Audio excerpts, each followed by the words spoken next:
Film dimulai dengan memperlihatkan seorang anak perempuan kecil bernama Sophie yang sedang tertidur lelap di kamarnya. Suasana malam itu seharusnya damai, sampai tiba-tiba Sophie terbangun setelah mendengar suara kebisingan dari arah kamar orang tuanya. Dengan langkah perlahan dan penuh rasa penasaran, Sophie berjalan menuju kamar tersebut. Namun begitu pintu terbuka, Sophie langsung terdiam. Di hadapannya, ia melihat ayahnya, Matthew, telah meninggal dunia secara misterius. Tak lama kemudian, ibunya yang bernama Helena menyadari kejadian itu dan langsung berteriak histeris melihat suaminya tergeletak tak bernyawa. Dalam kepanikan, Helena segera memeluk Sophie dan memintanya untuk tidak melihat ke arah ayahnya, berusaha melindungi anaknya dari pemandangan mengerikan yang akan membekas seumur hidup. Kasus kematian Matthew kemudian ditangani oleh seorang detektif bernama Mike. Mike segera melakukan penyelidikan dan mencoba menginterogasi Helena untuk mengetahui penyebab kematian suaminya. Namun hasilnya nihil.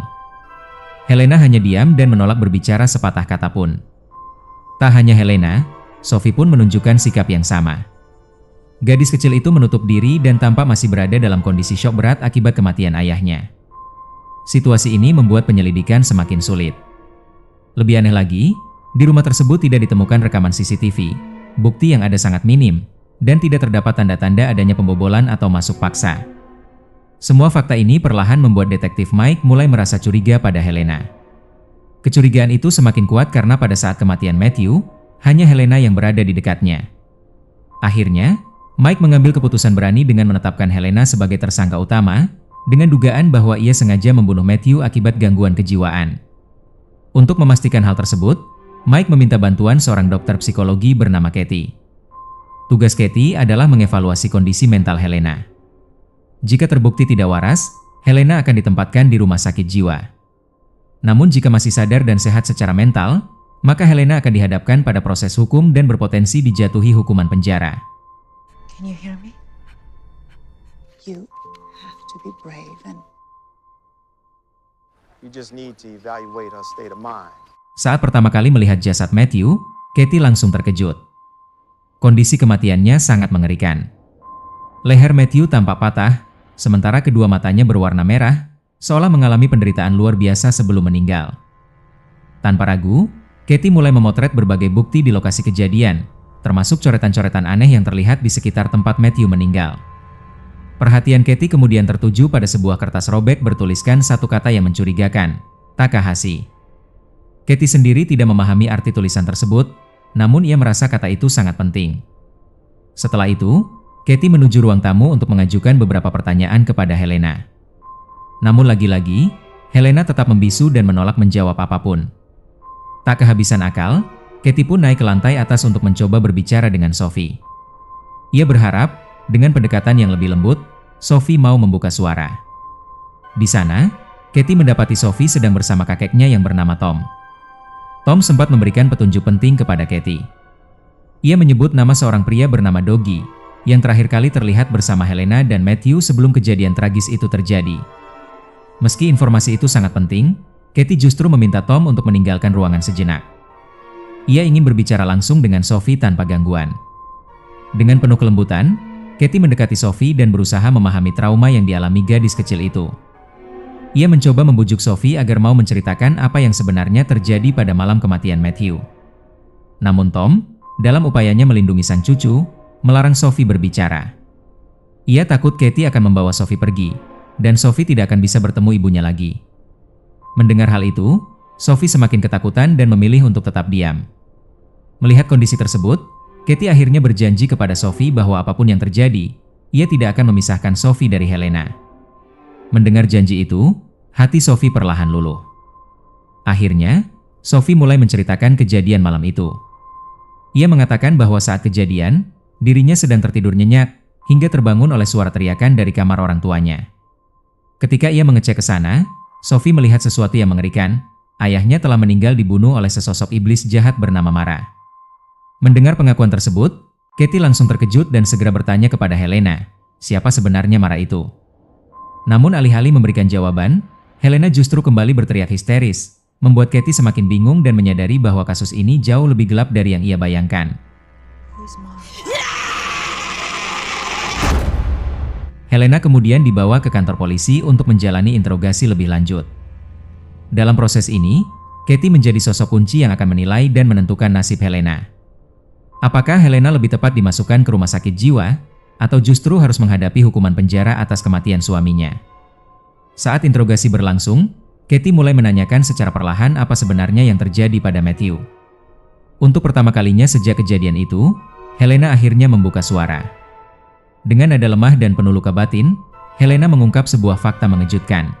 Ia mengatakan bahwa Matthew telah berselingkuh dengan salah satu muridnya, mengingat Matthew memang bekerja sebagai seorang guru.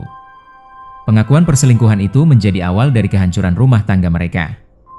Setelah Matthew mengakui perbuatannya, ia mulai mengalami tekanan mental yang berat. Matthew sering kesulitan tidur dalam beberapa waktu terakhir, pikirannya kacau, dan emosinya tidak stabil. Kondisi itu perlahan membuat Matthew kehilangan kendali atas dirinya sendiri, hingga kesehatan jiwanya mulai terganggu. Di sisi lain, Helena mengaku dirinya sangat terpukul. 10 tahun pernikahan yang ia jalani runtuh begitu saja akibat perselingkuhan tersebut. Helena sempat berniat menceraikan Matthew. Namun Matthew memohon ampun, meminta kesempatan kedua, dan berjanji tidak akan mengulangi kesalahannya lagi. Meski demikian, luka di hati Helena terlalu dalam. Ia tidak mampu memaafkan Matthew sepenuhnya. Setiap kali melihat Sophie, rasa bersalah itu justru semakin menghantuinya. Helena kerap bertanya dalam hati, mengapa ia tidak bisa memaafkan suaminya saat masih ada kesempatan. Kini Matthew telah meninggal, dan waktu tidak bisa diputar kembali. And now he's dead. I said I wanted a divorce. I was pressed down into the mattress. As real as you're sitting there. Helena lalu menceritakan kejadian mengerikan pada malam kematian Matthew. Saat itu, Helena sedang tertidur, hingga tiba-tiba ia mengalami kelumpuhan tidur. Tubuhnya tidak bisa digerakkan, suaranya tidak keluar, dan rasa takut langsung menyelimuti dirinya. Dalam kondisi itu, Helena melihat sesosok iblis jahat bernama Mara muncul dan perlahan mendekati Matthew. Iblis tersebut naik ke atas tubuh Matthew dan mencekiknya hingga tewas, sementara Helena hanya bisa menyaksikan semuanya tanpa mampu berbuat apapun. Helena bersumpah bahwa dirinya bukan pembunuh Matthew. Menurutnya, yang bertanggung jawab atas kematian suaminya adalah iblis Mara. Namun di ruang pemantauan, Detektif Mike dan beberapa anggota polisi justru menarik kesimpulan berbeda. Mereka menilai cerita Helena sebagai bentuk gangguan kejiwaan akibat tekanan emosional dan trauma perselingkuhan. Bagi Mike, Helena tetaplah tersangka utama dalam kasus pembunuhan Matthew. Demi mempercepat penyelesaian kasus, Mike kemudian meminta Katie untuk segera menandatangani berkas-berkas yang menyatakan bahwa Helena mengalami gangguan kejiwaan. Namun, Katie menolak melakukannya secara terburu-buru. Sebagai seorang dokter, ia merasa harus mencari kebenaran lebih dalam sebelum mengambil keputusan besar. Kini, Katie berada di persimpangan yang sulit. Di satu sisi, ada pilihan untuk menyimpulkan bahwa Helena mengalami gangguan mental. Di sisi lain, ada kemungkinan bahwa cerita tentang iblis Mara memang benar adanya. Sebagai tenaga medis yang terbiasa berpikir rasional, Katie tentu lebih condong pada penjelasan logis dan ilmiah. Ia tidak memiliki bukti kuat yang mendukung keberadaan iblis Mara. Malam itu, Katie pulang dengan pikiran yang sangat kacau. Ia stres memikirkan keputusan apa yang harus diambil. Jika ia menandatangani berkas tersebut, maka Helena akan dinyatakan tidak waras, dan Sophie harus berpisah dari ibunya. Keputusan itu terasa sangat berat. Katie merasa tidak tega memisahkan seorang anak kecil dari satu-satunya orang tua yang ia miliki. Terlebih lagi, Katie teringat janjinya pada Sophie bahwa ia tidak akan memisahkan mereka. Namun di sisi lain, Katie juga merasa bertanggung jawab untuk menegakkan kebenaran. Setelah bergulat dengan pikirannya cukup lama, Katie akhirnya terpaksa menandatangani berkas-berkas tersebut. Keputusan itu membuat Helena harus menjalani perawatan, dan Sophie untuk sementara waktu akan diasuh oleh kakeknya.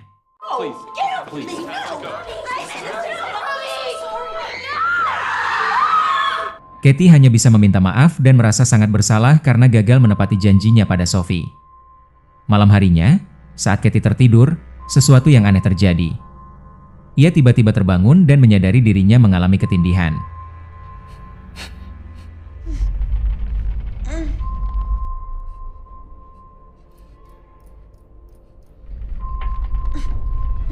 Ini adalah pertama kalinya Katie mengalami kelumpuhan tidur sepanjang hidupnya. Dalam kondisi itu, Katie sempat melihat sosok seorang wanita berdiri di kejauhan. Sosok tersebut kemudian menghilang, dan barulah Katie bisa terbangun sepenuhnya.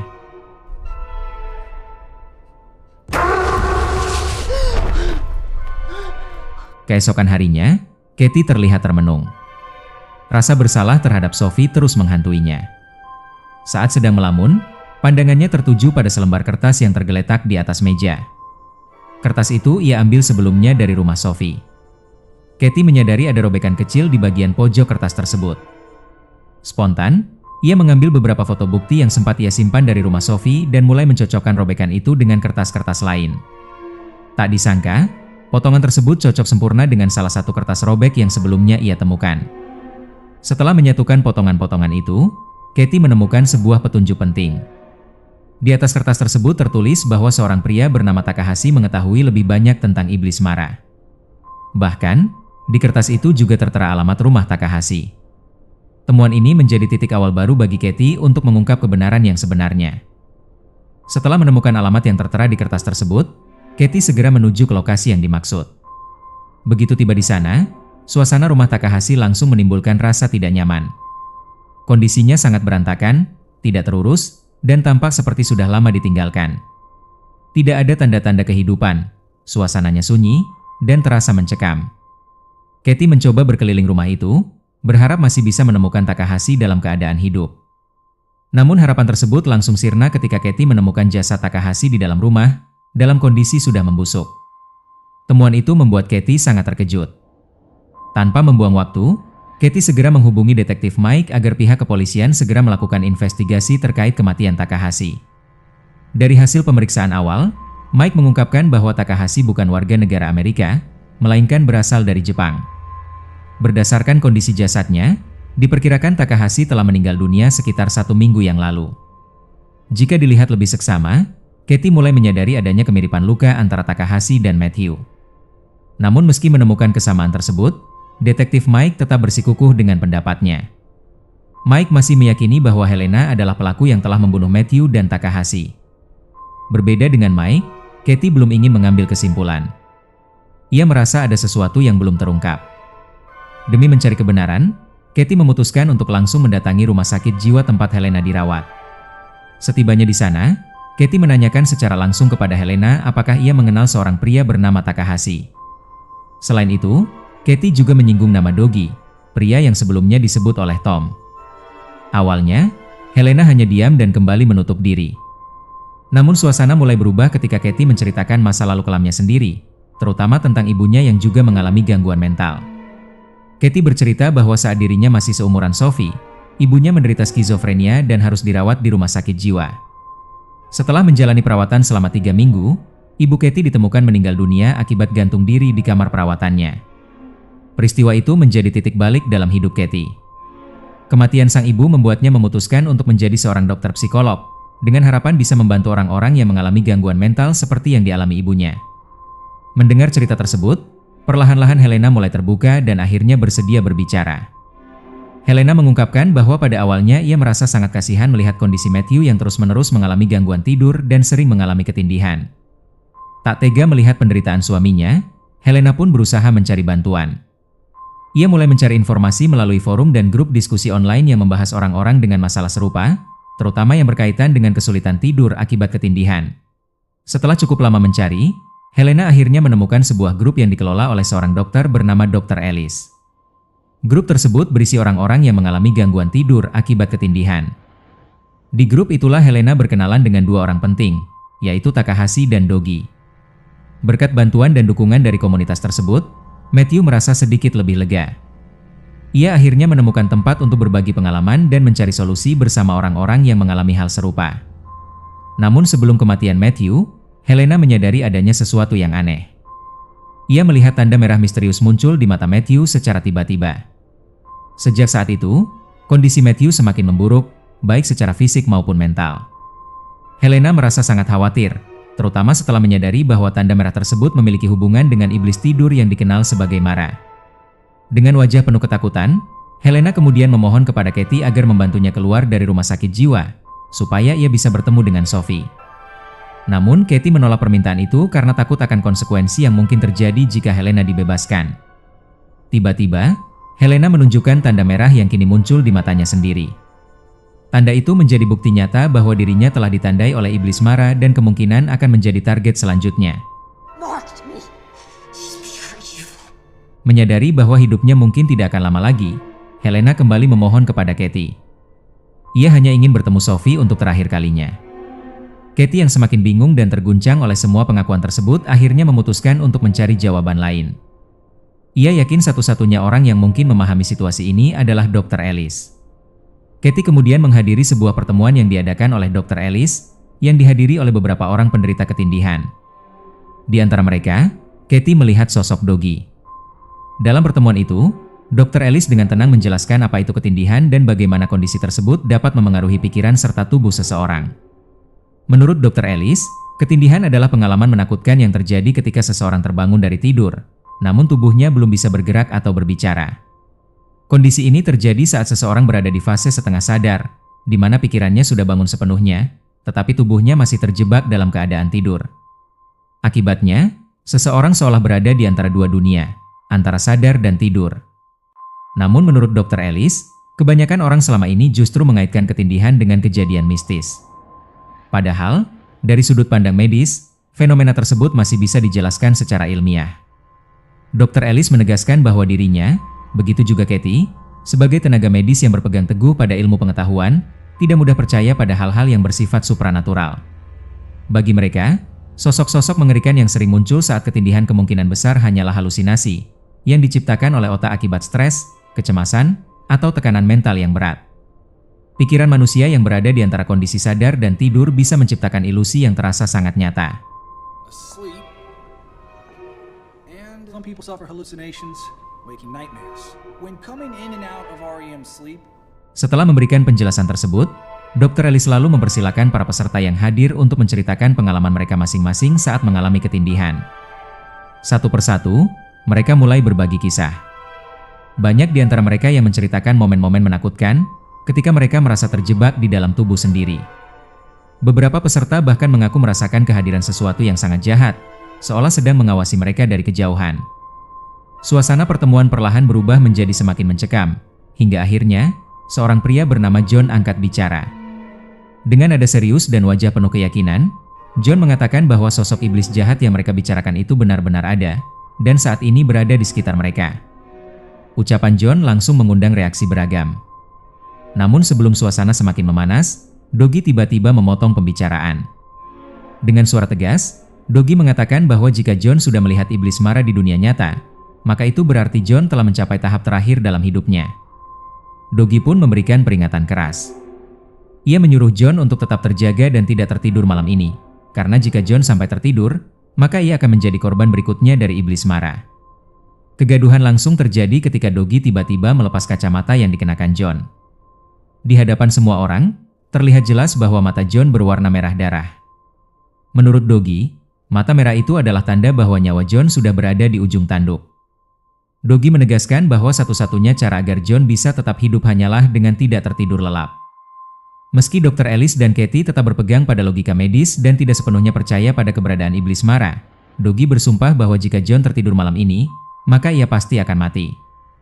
Ucapan itu membuat John diliputi ketakutan luar biasa. Tak ingin hidup terus-menerus dalam teror, John akhirnya pergi dari tempat pertemuan tersebut dan mengambil keputusan nekat. Beberapa waktu kemudian, John ditemukan tewas dengan cara membakar dirinya sendiri. Sementara itu, di malam yang sama, Katie yang sedang terlelap tiba-tiba bermimpi melihat John melakukan tindakan bunuh diri tersebut. Saat terbangun dari tidurnya, Katie kembali mengalami ketindihan untuk kedua kalinya.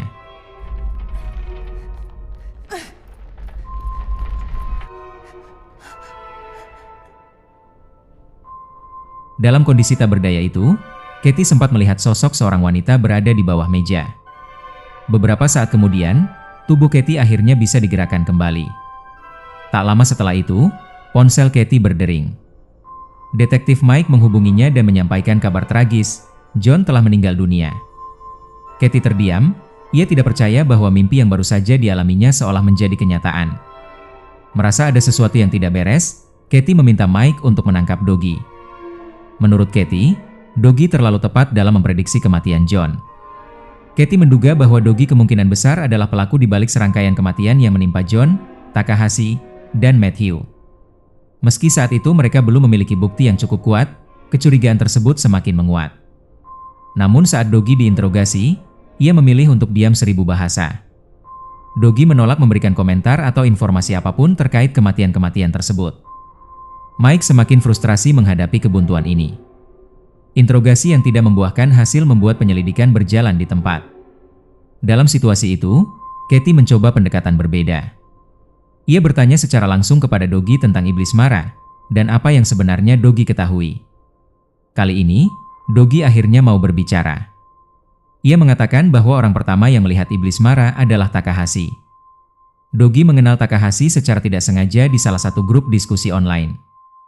Awalnya, Dogi mengira Takahashi hanya mengalami gangguan kejiwaan.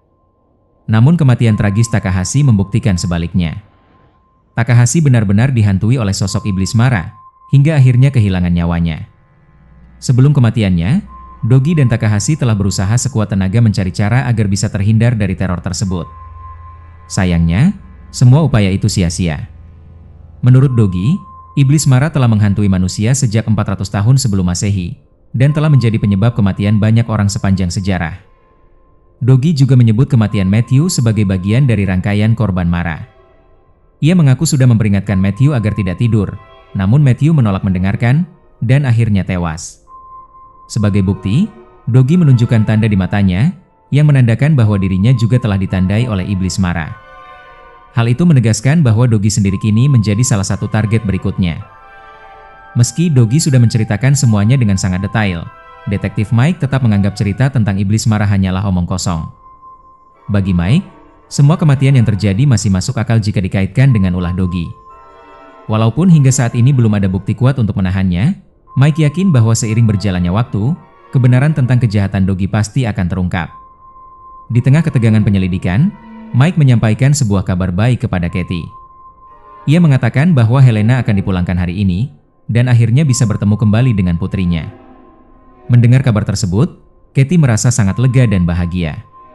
Rasa bersalah yang selama ini ia pendam perlahan mulai berkurang, karena ia merasa akhirnya bisa menebus keputusannya yang telah memisahkan Helena dari Sophie. Namun kebahagiaan itu tidak bertahan lama. Saat Katie hendak menyampaikan kabar baik tersebut secara langsung kepada Helena, ia justru dibuat terkejut oleh pemandangan mengerikan. Helena ditemukan tewas di kamarnya.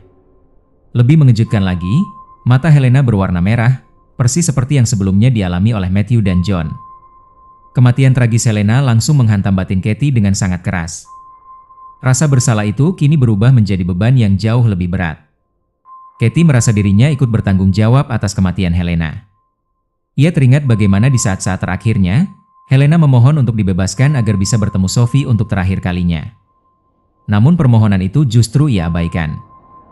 Katie tidak bisa menghapus rasa penyesalan di hatinya. Ia terus meratapi keputusannya dan merasa gagal menjalankan tanggung jawab sebagai dokter sekaligus sebagai manusia. Di tengah lamunannya, tiba-tiba Katie kembali mengalami ketindihan. Dalam kondisi tak berdaya itu, ia sempat melihat sosok seorang wanita yang perlahan mendekat ke arahnya.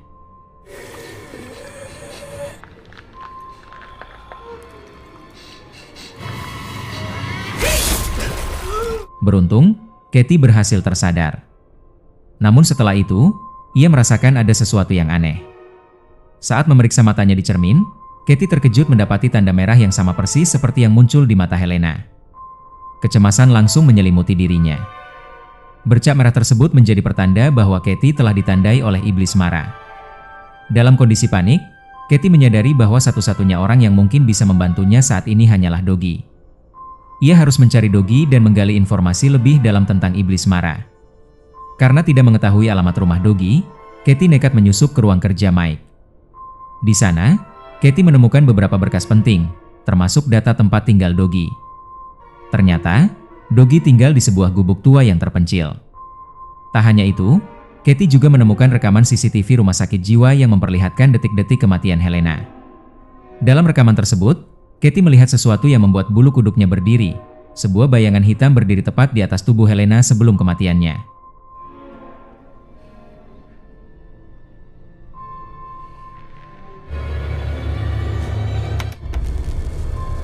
Tanpa membuang waktu, Katie segera pergi menuju rumah Dogi. Setibanya di sana, ia mendapati bahwa rumah Dogi hanya mengandalkan genset sebagai sumber listrik utama. Katie pun langsung menanyakan alasan mengapa Dogi masih bisa bertahan hidup, sementara Takahashi, Matthew, Helena, dan John telah menjadi korban. Pertanyaan itu semakin menguatkan rasa penasaran Katie. Mengapa Helena yang baru saja melihat iblis marah justru tewas lebih dulu dibandingkan Doggy? Doggy kemudian menjelaskan bahwa satu-satunya alasan ia bisa bertahan sejauh ini adalah karena ia hanya tidur selama 20 menit setiap hari. Doggy sengaja memasang alarm dengan volume sangat keras agar bisa terbangun sebelum tertidur terlalu lelap. Menurut Doggy, mereka yang tertidur dalam kondisi tidur nyenyak adalah target paling rentan bagi iblis marah. Itulah sebabnya Doggy selalu kekurangan tidur dan hidup dalam keadaan was-was. Katie lalu memperlihatkan tanda merah di matanya, menandakan bahwa ia juga telah ditandai oleh iblis tersebut. Melihat itu, Doggy langsung mempersilahkan Katie masuk ke dalam rumahnya. Di dalam, Katie melihat puluhan kertas yang ditempel di setiap sudut rumah. Semua kertas itu berisi catatan dan hasil penyelidikan Doggy tentang iblis marah. Doggy kemudian menjelaskan bahwa bukan hanya mereka yang diteror. Menurut penelitiannya, jutaan orang di seluruh dunia pernah melihat wujud iblis marah. Iblis tersebut telah ada di bumi sejak 400 tahun sebelum Masehi. Namun hingga kini, satu pertanyaan besar masih belum terjawab. Mengapa dari sekian banyak orang, iblis marah hanya mengincar beberapa individu tertentu? Menurut Doggy, ada pola tertentu yang menentukan siapa saja yang akan menjadi target. Dari hasil penyelidikannya, Doggy menyimpulkan bahwa iblis marah muncul ke dunia manusia setelah terjadi sebuah tragedi besar. Namun tragedi besar apa yang dimaksud, Doggy sendiri belum mengetahuinya. Orang pertama yang diteror adalah Takahashi. Namun entah mengapa, teror tersebut kemudian menyebar ke orang-orang terdekat Takahashi, seperti Doggy dan Matthew. Doggy mengaku melakukan semua penyelidikan ini untuk mencari jawaban, mengapa dari sekian banyak orang, iblis marah hanya menargetkan Takahashi, Doggy, Matthew, Helena, dan John. Kemudian Doggy menjelaskan bahwa saat ini, Katie telah berada di tahap kedua. Menurut Doggy, sebelum iblis marah membunuh korbannya, korban tersebut akan melewati 4 tahap. Tahap pertama, korban akan mengalami ketindihan dan melihat wujud iblis marah. Tahap kedua, iblis marah akan memberikan tanda merah pada mata korbannya. Tahap ketiga, iblis marah akan mulai melakukan kontak fisik dengan meletakkan tangannya di leher korban. Dan tahap keempat, korban dapat melihat wujud iblis marah meskipun dalam keadaan sadar. Jika korban tertidur setelah mencapai tahap keempat, maka iblis marah akan membunuhnya. Meskipun semua penjelasan Doggy terdengar tidak masuk akal, Doggy terus berusaha meyakinkan Katie bahwa iblis marah benar-benar ada. Namun Katie masih belum bisa mempercayainya. Menurut Katie, semua yang dialami Doggy hanyalah halusinasi akibat kurang tidur ekstrim, mengingat Doggy hampir tidak pernah tertidur lelap selama hampir 1 bulan. Merasa muak dan kelelahan secara mental dengan pembicaraan itu, Katie memilih untuk pergi. Sebelum Katie meninggalkan rumahnya, Doggy sempat berpesan agar Katie tidak tidur, dan meminta Katie mencari tahu apa sebenarnya penyebab mereka semua menjadi target teror iblis marah. But there hasn't been any big tragedy. On your chest, she places her hands around your throat. But for some, nothing else happens. To start believing me. If this is true, how come you're still alive? To figure out what links us all or where all of the science in this forensic bullshit. I'm warning you, do not sleep. Setelah itu, Katie langsung menuju ke tempat Dr. Ellis, berharap Ellis dapat memberikan penjelasan yang masuk akal atas semua kejadian yang dialaminya. Sesampainya di sana, Katie menceritakan segalanya, tentang iblis marah, kematian Helena, hingga tanda merah di matanya. Tak lupa, Katie juga memperlihatkan rekaman CCTV yang menunjukkan detik-detik kematian Helena. Menurut Katie, kematian tersebut tampak tidak wajar, terlebih karena terlihat adanya bayangan hitam yang muncul tepat sebelum Helena tewas. Katie meminta Dr. Ellis untuk menjelaskan secara logis dan medis tentang apa yang sebenarnya terjadi pada dirinya. Dr. Ellis kemudian menjelaskan bahwa tanda merah di mata Katie bisa saja disebabkan oleh penggumpalan pembuluh darah kecil akibat stres dan kurang istirahat. Sementara untuk kasus kematian Helena, Ellis menduga penyebabnya mungkin adalah kejang-kejang hebat yang tidak tertangani. Sebagai seorang dokter yang terbiasa berpikir rasional, Ellis tetap tidak percaya dengan keberadaan iblis marah. Menurutnya, kemunculan sosok tersebut pada beberapa orang kemungkinan besar hanyalah halusinasi kolektif. Ketika seseorang terus-menerus takut pada sesuatu yang tidak nyata, pikiran mereka bisa menciptakan bayangan itu sendiri, yang kemudian muncul dalam mimpi atau kondisi setengah sadar. Hal ini, menurut Ellis, bisa terjadi pada siapa saja, termasuk Katie, yang belakangan ini terus dihantui rasa takut akan iblis marah. Untuk memperkuat penjelasannya, Ellis mengajak Katie ke sebuah ruangan khusus yang digunakan untuk meneliti aktivitas tidur manusia. Di ruangan itu, Ellis bersama rekannya, Charlie, biasa memeriksa kondisi pasien yang mengalami gangguan tidur. Sekali lagi, Alice menegaskan bahwa iblis mara tidak pernah benar-benar ada. Tidak ada satupun bukti ilmiah yang dapat membuktikan keberadaan makhluk tersebut. Penjelasan Dr. Alice membuat Katie sedikit merasa lega. Ia pun mengucapkan terima kasih dan akhirnya memutuskan untuk pulang ke rumah. Karena merasa sangat lelah dan pikirannya sedikit lebih tenang, Katie langsung tertidur begitu saja. Katie sudah tidak lagi memikirkan iblis mara. Ia merasa tidak ada alasan untuk takut tidur. Namun kenyataan kembali berkata lain. Katie kembali mengalami ketindihan, dan kali ini jauh lebih mengerikan. Dalam kondisi tidak bisa bergerak, Katie merasakan kehadiran iblis mara yang perlahan mendekat ke arahnya. Rasa takut menyelimuti dirinya, namun Katie tidak mampu melakukan apapun. Iblis mara lalu menyentuh leher Katie, menandakan bahwa Katie kini telah memasuki tahap ketiga.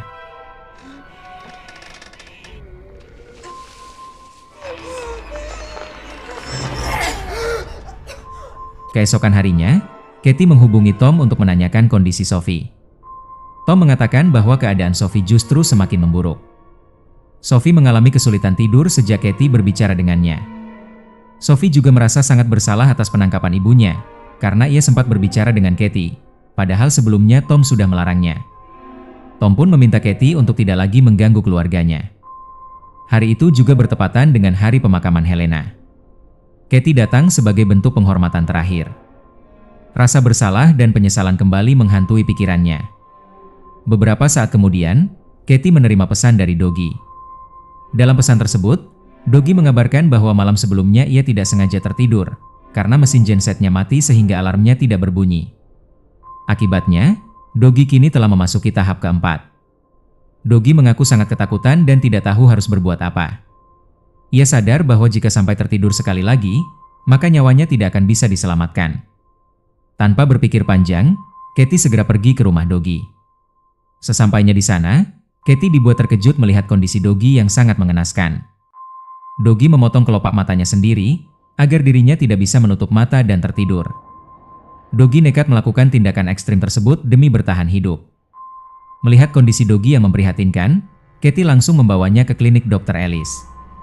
Setibanya di sana, Alice dan Charlie memeriksa Doggy dan menyimpulkan bahwa tubuhnya mengalami kekurangan tidur parah.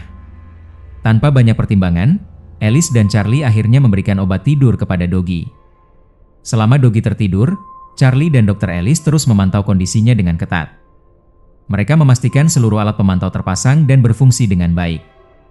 Keduanya meminta Doggy untuk mencoba tidur dengan tenang dan berjanji akan segera membangunkannya jika terjadi sesuatu yang tidak wajar.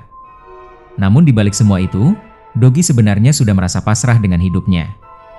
Ia lelah terus-menerus hidup dalam teror. Doggy sadar, cepat atau lambat, dirinya pasti akan mati di tangan iblis mara. Sebelum sesuatu yang buruk benar-benar terjadi, Doggy memilih untuk berbagi cerita tentang penyesalan terbesarnya kepada Katie. Doggy mengungkapkan bahwa dahulu ia adalah seorang tentara yang pernah bertugas di Irak. Dalam salah satu operasi, Doggy tanpa sengaja membunuh warga sipil yang tidak bersalah. Sejak kejadian itu, rasa bersalah terus menghantuinya, terutama bayangan seorang ibu dan anak yang meninggal akibat perbuatannya. Tak lama setelah menceritakan hal tersebut, pengaruh obat tidur mulai bekerja. Doggy pun perlahan tertidur. Melihat kondisi Katie yang juga tampak sangat kelelahan, Dr. Alice meminta Katie untuk ikut beristirahat. Beberapa jam pun berlalu. Anehnya, iblis mara tidak kunjung menampakkan diri. Situasi yang awalnya tegang mulai terasa tenang. Charlie dan Alice yang terlalu lama menunggu akhirnya mulai lengah. Tanpa mereka sadari, sesuatu yang mengerikan sedang terjadi. Baik Doggy maupun Katie tiba-tiba mengalami ketindihan secara bersamaan.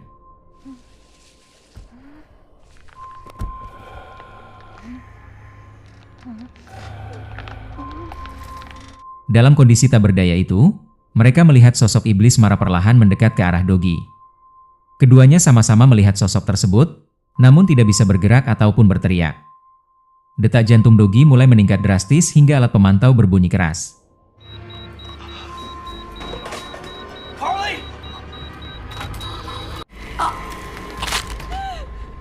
Menyadari kondisi itu, Ellie segera berusaha membangunkan Doggy. Namun semuanya sudah terlambat, Doggy telah meninggal dunia. Setelah membunuh Doggy, iblis mara kemudian beralih mendekati Katie. Iblis itu mencekik Katie hingga membuat salah satu matanya berubah menjadi merah. Tepat sebelum sesuatu yang lebih buruk terjadi, Dr. Ellis berhasil membangunkan Katie. Kematian Doggy membuat Ellis benar-benar terguncang. Ia segera melaporkan kejadian tersebut kepada detektif Mike, sambil memperlihatkan rekaman kematian Doggy. Dengan wajah penuh kebingungan, Ellis mengakui bahwa semua ini tidak masuk akal. Selama ini ia selalu bekerja berdasarkan logika dan sains, namun dalam kasus ini, Ellis tidak menemukan satupun penjelasan rasional. Di tengah kekacauan itu, Mike menerima sebuah telepon dari Tom. Tom mengabarkan bahwa Sophie dilarikan ke rumah sakit. Tanpa menunggu lama, Katie langsung bergegas menuju rumah sakit untuk melihat kondisi Sophie. Begitu melihat mata Sophie, Katie langsung menyadari sesuatu yang mengerikan. Sophie juga telah dihantui oleh iblis mara. Yang lebih mengkhawatirkan, Sophie ternyata sudah berada di tahap keempat. Jika Sophie sampai tertidur, maka nyawanya tidak akan tertolong. Dengan penuh kepanikan, Katie meminta Sophie untuk tetap terjaga dan tidak tertidur. Ia tidak ingin Sophie menjadi korban berikutnya. Demi menyelamatkan Sophie, Katie kembali pergi ke rumah Doggy dengan tekad bulat. Ia ingin menemukan jawaban atas satu pertanyaan besar. Apa kaitan mereka semua hingga menjadi target teror iblis mara? Setelah berpikir keras, Katie teringat pada perkataan Doggy sebelumnya, bahwa iblis mara akan mendatangi orang-orang yang pernah mengalami tragedi besar dalam hidupnya.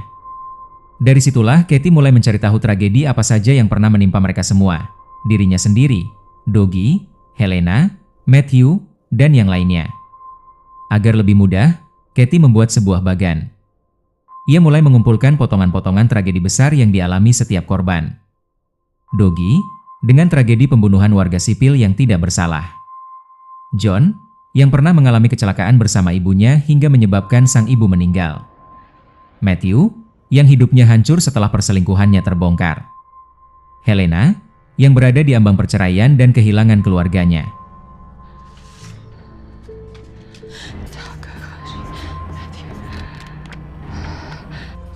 Matthew had an affair.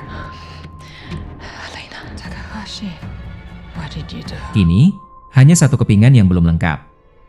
Katie menyadari bahwa ia masih harus menemukan tragedi besar apa yang pernah menimpa Takahashi. Dan jawaban itulah yang akan menentukan apakah Sophie bisa diselamatkan atau justru menjadi korban terakhir iblis mara.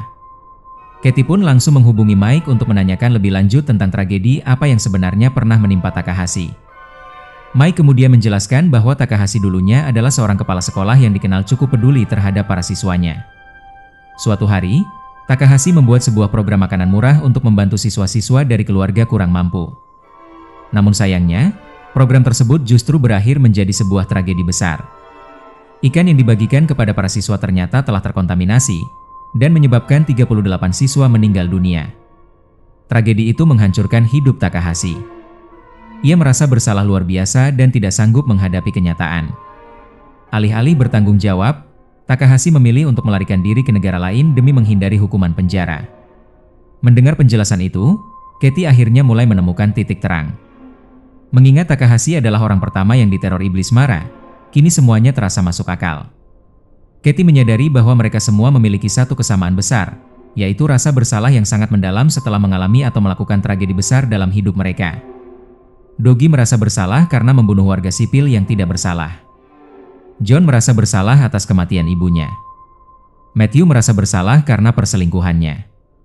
Helena merasa bersalah karena ingin bercerai dan meninggalkan keluarganya. Katie sendiri merasa bersalah karena telah mengingkari janjinya pada Sophie, serta rasa bersalah atas kematian Helena. Sementara Sophie diteror iblis mara karena merasa bersalah telah berbicara dengan Katie, yang pada akhirnya membuat ibunya dibawa ke rumah sakit jiwa. Dari semua itu, Katie akhirnya memahami satu hal penting. Iblis mara hanya mengincar orang-orang yang tenggelam dalam rasa bersalah. Tanpa membuang waktu, Katie segera pergi ke rumah sakit untuk menemui Sophie. Ia ingin menyampaikan satu hal penting, bahwa Sophie tidak bersalah atas apapun. Katie menjelaskan bahwa semua ini adalah kesalahannya. Katie lah yang telah mengingkari janjinya, yang seharusnya tidak membawa Helena ke rumah sakit jiwa. Namun kenyataannya, Katie tetap membawa Helena, dan hal itulah yang membuat Sophie merasa bersalah. Padahal sebelumnya Tom sudah melarang Sophie untuk berbicara dengan Katie.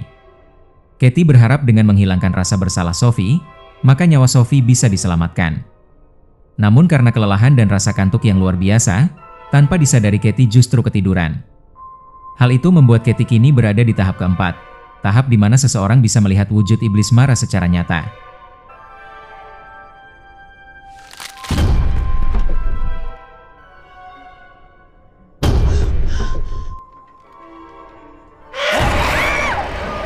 Setelah perjalanan panjang yang melelahkan, Katie akhirnya tiba di rumah sakit. Di sana, ia melihat Sophie terbaring tertidur lelap. Dengan panik, Katie berusaha membangunkan Sophie, hanya untuk mengatakan satu hal, bahwa semua yang terjadi bukanlah kesalahan Sophie. Berulang kali Katie menegaskan bahwa semua itu adalah kesalahannya, bukan kesalahan Sophie. Ia terus mengulang kata-kata itu dengan suara bergetar, hingga akhirnya Sophie terbangun, tepat sebelum iblis itu sempat merenggut nyawanya. Sophie, Sophie, can you hear me? No! The guilty one, not her! No! No, don't you touch her! Wake up, Sophie! Wake up! Blame me! Blame me! Mata Sophie yang sebelumnya berwarna merah, perlahan kembali normal, tanda bahwa teror iblis Mara telah pergi darinya. Katie pun merasa lega, ia tak perlu lagi mengkhawatirkan Sophie. Dengan napas yang mulai tenang, Katie meminta Sophie untuk kembali tidur, sementara ia sendiri beristirahat di sofa. Beberapa saat kemudian, Katie terbangun oleh kedatangan Mike.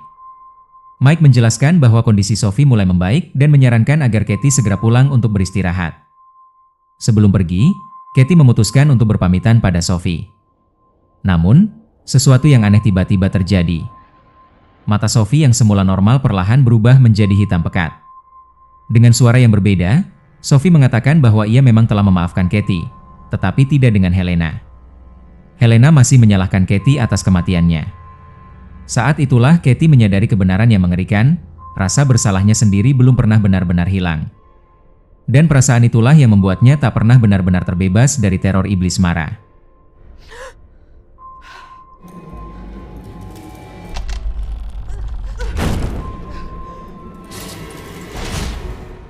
Tiba-tiba, iblis itu muncul di hadapannya.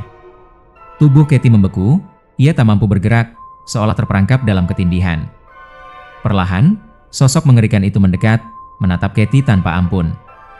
Dan dalam keheningan yang mencekam, iblis Mara merenggut nyawa Katie saat itu juga.